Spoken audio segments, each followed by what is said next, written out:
Good day, my name is Adrian Meager, and today I'll be discussing behavioural finance. Firstly, what is behavioural finance? Well, behavioural finance is a field of study that combines psychological theories with conventional economic and financial theories to try and understand the impact of cognitive biases and emotions on financial decision making.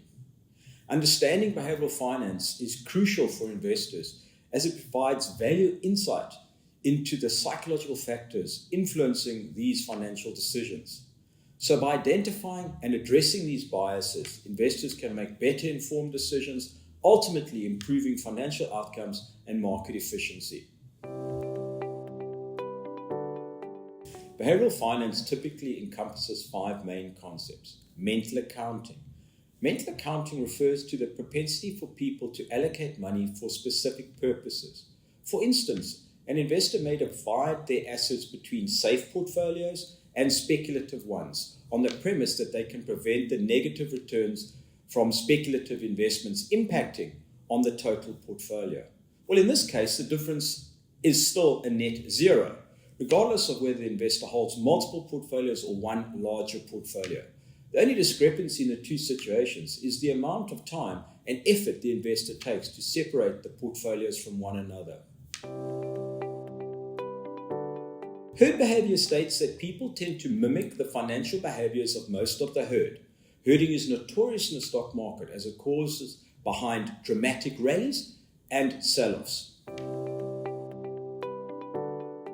Emotional gap refers to the decision-making based on extreme emotions or emotional strains such as anxiety, anger, fear, or greed.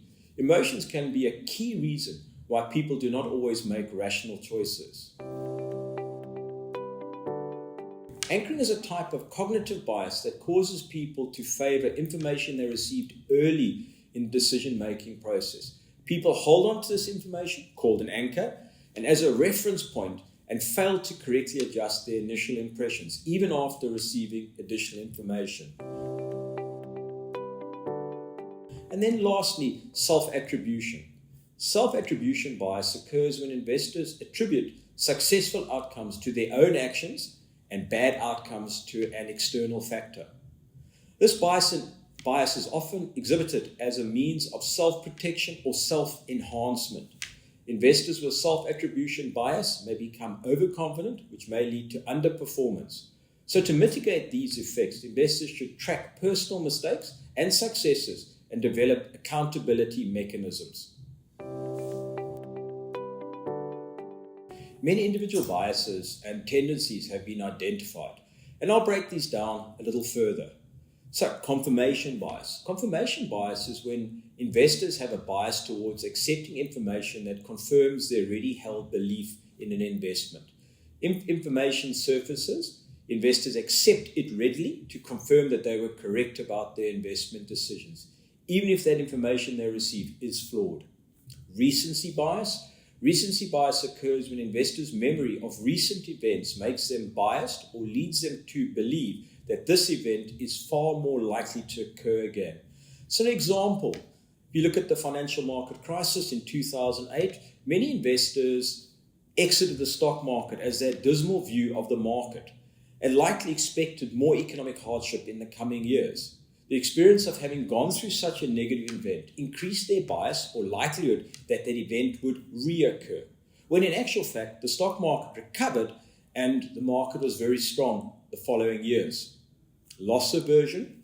Loss aversion occurs when investors place a greater weight on the concern for losses than the pleasure for market gains. Loss aversion is the observation that human beings experience loss asymmetrically more severely than equivalent gains.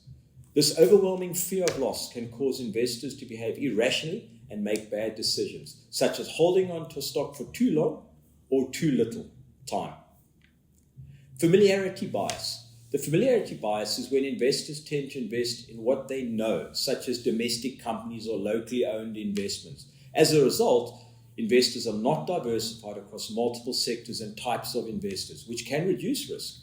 Investors tend to go with investments that they have a history with or are familiar with. 5 ways to help mitigate these biases. Number 1, educate yourself.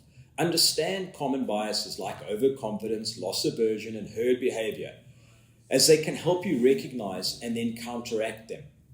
2, diversify your portfolio. Spread your investments across different asset classes, sectors, and geographies to reduce the impact of any single bias.